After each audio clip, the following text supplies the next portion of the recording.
ini belajar dengan keadaan sehat walafiat yang baik-baiknya.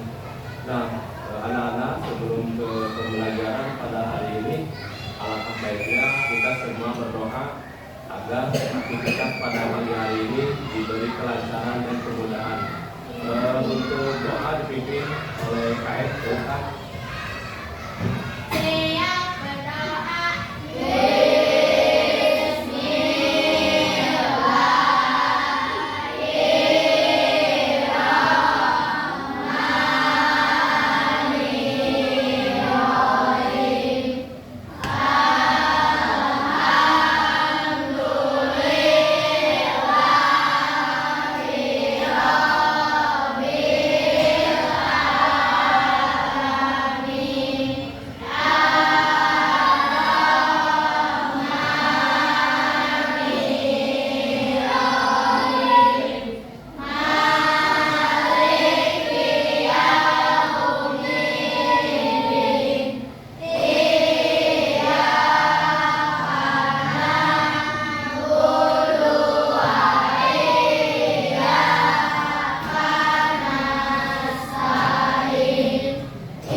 Pada pagi hari ini agar kita tetap semangat, tepuk semangat.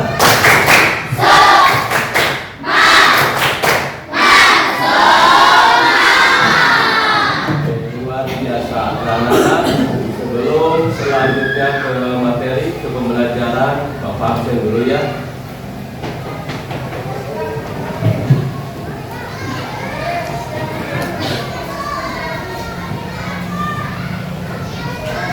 Coba tengok kiri kanan siapa teman kalian yang tidak masuk pada pagi hari ini, ada nggak? Semuanya hadir? Hadir. Oke, alhamdulillah ya, berarti semuanya bisa mengikuti pelajaran pada hari ini dengan baik ya, semuanya alhamdulillah sehat walafiat. Oke. Baiklah anak-anak, untuk pembelajaran pada hari ini Bapak sudah menyiapkan materi baru yang tentang AI atau Artificial Intelligence atau kecerdasan buatan. Nah, konsep dasar kecerdasan artifisial, mesin cerdas dan mesin non cerdas. Sebelumnya ingin tahu apa itu AI? Ada yang pernah dengar apa itu AI? Ada nggak? Atau mesin cerdas?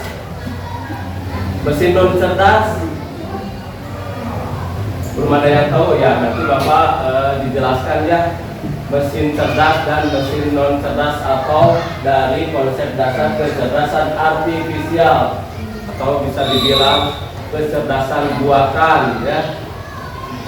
Nah, tujuan pembelajaran hari ini yaitu satu, menjelaskan definisi sederhana tentang kecerdasan artifisial atau KA. Yang kedua, membandingkan antara mesin cerdas dengan mesin non cerdas. Dan yang ketiga, memberikan contoh penggunaan KA di kehidupan sehari-hari. Itu tujuan pembelajaran untuk hari ini ya. Nah, sebelum penjelasan lebih lanjut, Bapak ingin menampilkan sebuah video.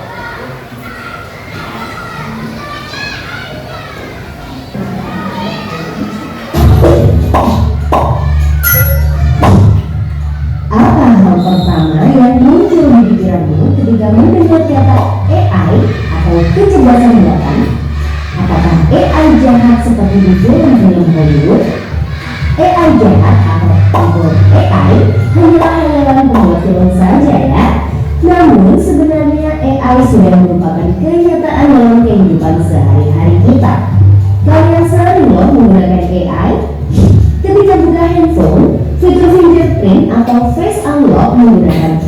untuk dapat mendeteksi sidik jari atau wajah kalian dengan lebih cepat.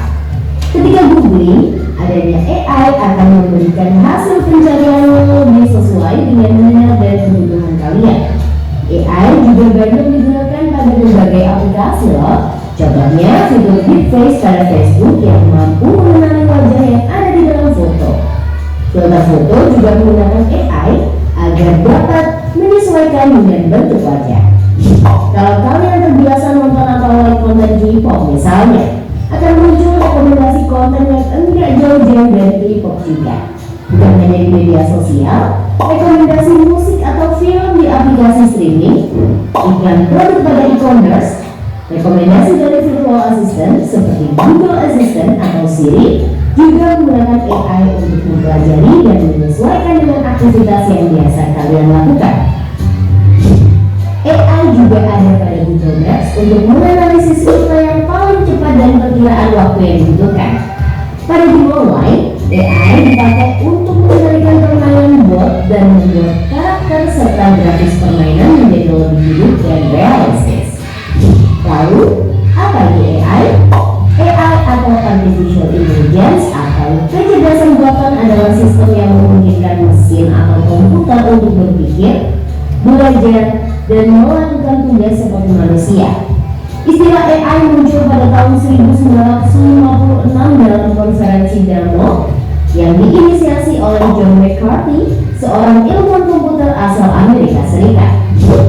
Di antaranya ada 4 teknik dasar pada AI, yaitu searching, reasoning, planning, dan learning.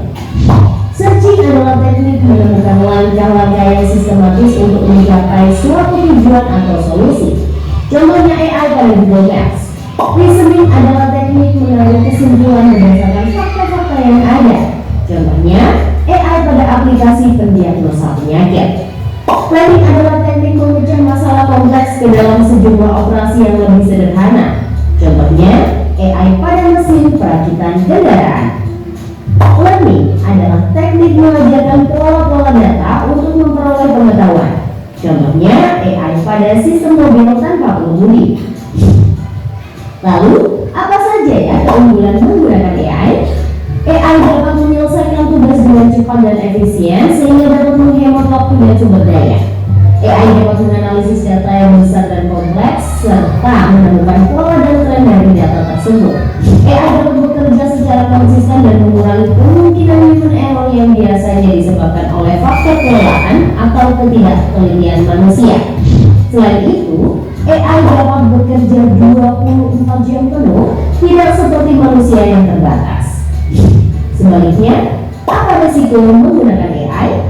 AI membutuhkan data yang besar dan berkualitas tinggi untuk belajar dan beroperasi secara optimal. Kualitas data yang buruk dapat memunculkan hasil yang tidak akurat. Lalu, analisa atau rekomendasi yang diberikan oleh AI juga akan mengandung bias pada data yang diberikan kepadanya. Contohnya, jika data yang diberikan pada AI kebanyakan berasal dari pasien lelaki, maka analisa penyakit yang diberikan AI akan lebih sesuai untuk kondisi pasien laki-laki dibanding pasien perempuan. Selain itu, ada juga resiko keamanan privasi. AI dapat merekam informasi pribadi dan segala aktivitas di dunia online. Data-data tersebut dapat disalahgunakan untuk tindakan kejahatan. AI memberikan kemudahan dan dapat melakukan pekerjaan manusia. Namun, kemudahan ini dapat memicu sifat malas dan serba instan. Selain itu, orang bisa saja kehilangan pekerjaan karena digantikan oleh AI.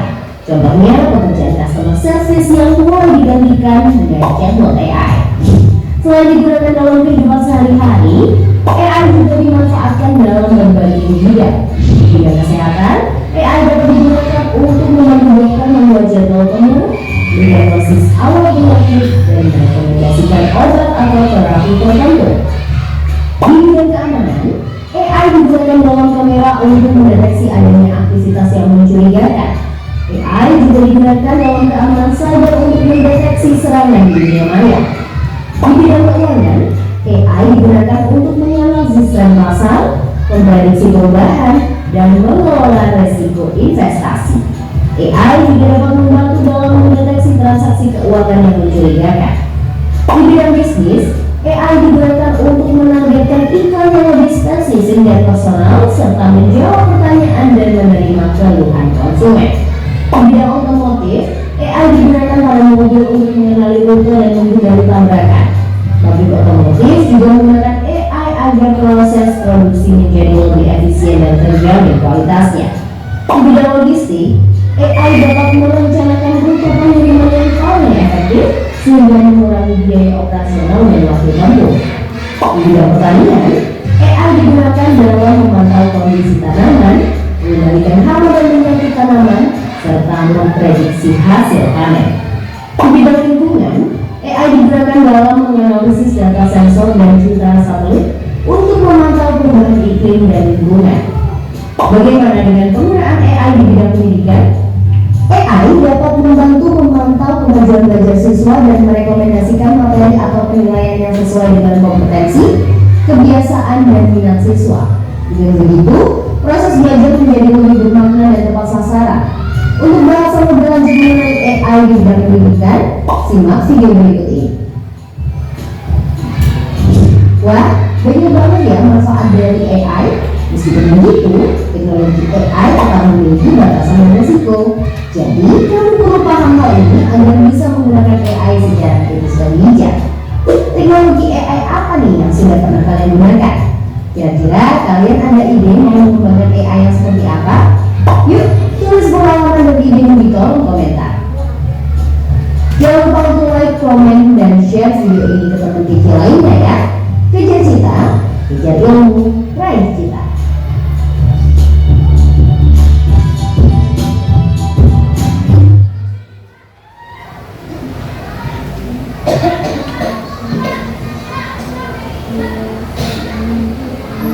Nah, itu anak-anak penjelasan sedikit tentang AI ya yang tadi di dalam video tersebut. Jadi begitu manfaatnya AI untuk kehidupan sehari-hari ya. AI itu dalam bidang apa saja tadi? Pertanian, pendidikan, ekonomi, ya bisnis, dan kesehatan. AI sangat berguna teknologi ini untuk ke depan ya, sehingga kalian generasi anak muda siap menyambut zaman teknologi abad 21 ya. Lanjut, apa itu kecerdasan artifisial atau KA? KA adalah kemampuan mesin atau komputer untuk berpikir dan belajar seperti manusia.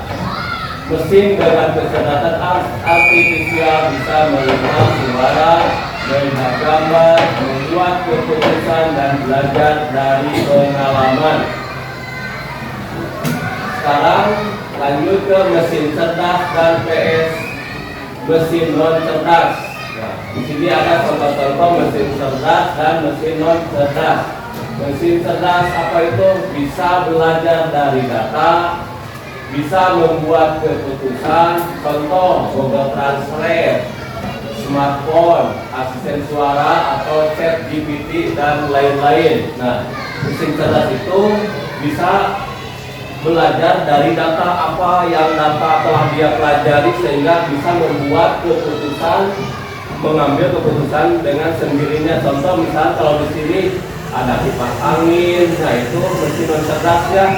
Salah satu contoh yang ada di kelas ini apa yang mesin non cerdas, kipas angin, terus lampu itu harus menyambung ke listrik, ke sumber daya ya, yaitu listrik atau bisa dinyalakan sendiri. Itu disebutnya mesin non cerdas, tidak otomatis menyala sendiri. Kalau misalkan mesin cerdas yang tadi Google Translate ya, kalian ingin mengubah bahasa dari Indonesia misalkan ke Inggris dengan menekan atau mencari Google Translate yang ada di HP, nanti Google Translate akan mentranslate langsung ke bahasa Inggris, yaitu kemudahan AI-nya untuk perkembangan di aktivitas sehari-hari. Yang kedua, mesin non cerdas hanya bekerja sesuai perintah. Yang tadinya kipas angin dan lampu itu bekerjanya tuh harus ada perintah, misalkan ingin dinyalakan nih dan kalian tinggal pijit baru bisa menyala, itu disebutnya mesin non cerdas. Jadi hanya bekerja sesuai dengan perintah, itu disebutnya mesin non cerdas. Yang kedua, tidak bisa mengambil keputusan karena harus menunggu perintah dari pengguna atau kita ya. Nah contohnya apa? Mesin non cerdas. Mesin non cerdas itu contohnya, salah satu contoh kalkulator, kipas angin, apalagi mesin cuci manual. Jadi itu bekerjanya harus sesuai perintah atau harus ada yang menjalankan. Itu mesin non cerdas atau mesin konvensional ya. Beda dengan mesin cerdas yang tadi, Google Translate, ada smartphone, ada asisten suara atau ChatGPT dan masih banyak lagi ya. Itu contoh-contoh dari mesin cerdas. Lanjut, contoh KA atau kecerdasan artifisial di kehidupan sehari-hari.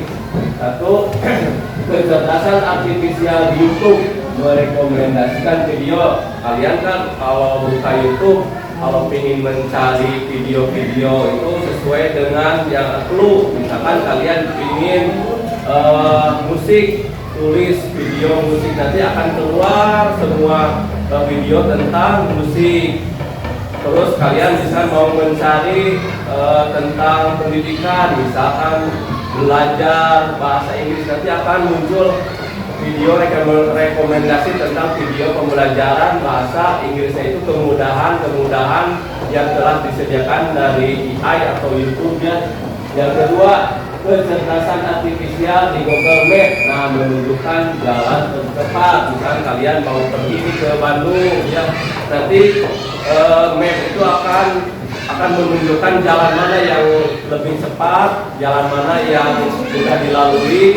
Terus macetnya juga udah diketahui ya, warna merah itu berarti macetnya. Itu kemudahan dari AI dari Google Map. Yang ketiga, kecerdasan artifisial di kamera HP, mengenal wajah dan gambar cantik, foto otomatis. Nah sekarang mah banyak kamera filternya.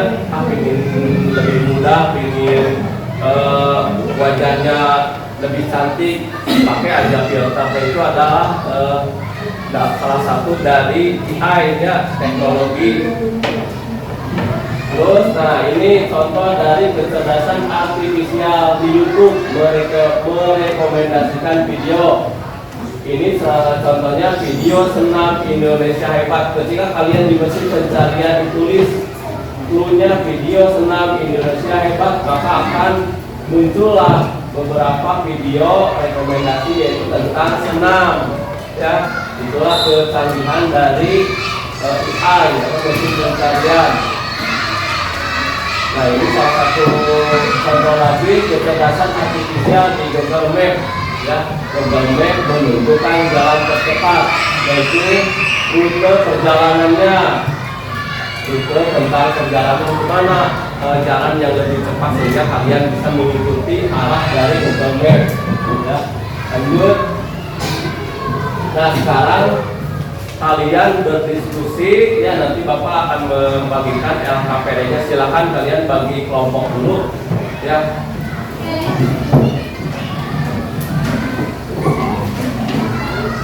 Bagi kelompok, dikelompokkan dulu mejanya, bagi-bagi ya.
silakan.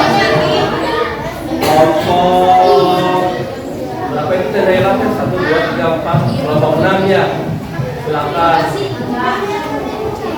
Silakan kelompok 6 presentasi ke depan.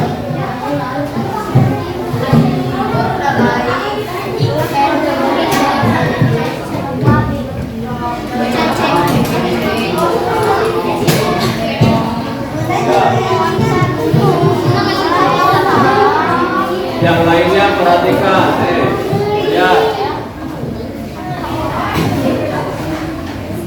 Assalamualaikum warahmatullahi wabarakatuh.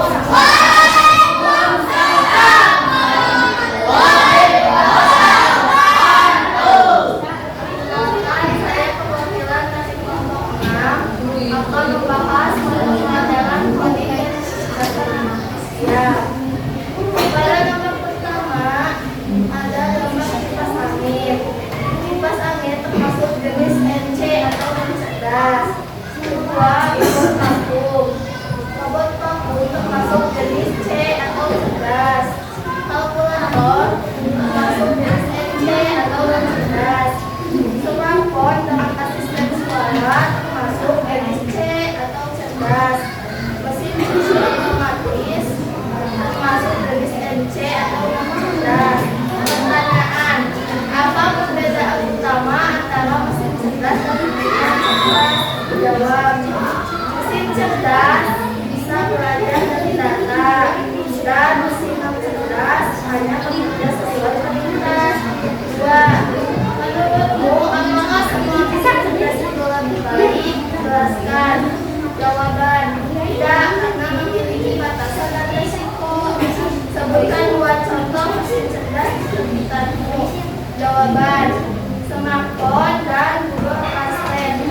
Refleksi, tuliskan satu hal yang baru kamu pelajari hari ini. Jawaban, dapat mengetahui mesin cerdas dan mesin cerdas.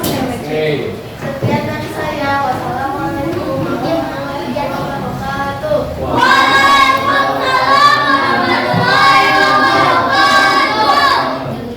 Oke, jawabannya yang sangat bagus sekali ya. Tepuk salut.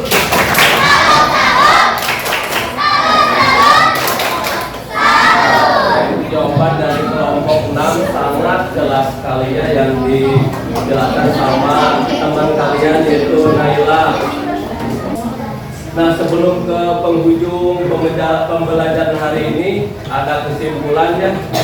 Kesimpulannya yaitu dari tadi kecerdasan artifisial, yaitu 1, kecerdasan artifisial adalah kecerdasan buatan agar mesin bisa berpikir dan belajar. Yang kedua, seperti manusia, mesin cerdas bisa mengambil keputusan sendiri. Yang ketiga, mesin non cerdas hanya mengikuti perintah. Dan yang keempat, kecerdasan artifisial sudah banyak membantu kehidupan manusia sehari-hari. Nah, yang tadi penjelasan dari KA yaitu kecerdasan artifisial, kecerdasan buatan. Dilanjut tadi membahas soal LKPD. Nah, Bapak ingin tahu apa yang kamu dipelajari hari ini, pertemuan pada hari ini apa tentang apa tadi? Kecerdasan artifisial, membedakan mesin cerdas dan mesin non cerdas. Kalian udah paham? Kalau udah paham, alhamdulillah. Pembelajaran hari ini Bapak tutup ya. Wabillahi taufiq wal hidayah. Wassalamualaikum warahmatullahi wabarakatuh. Silakan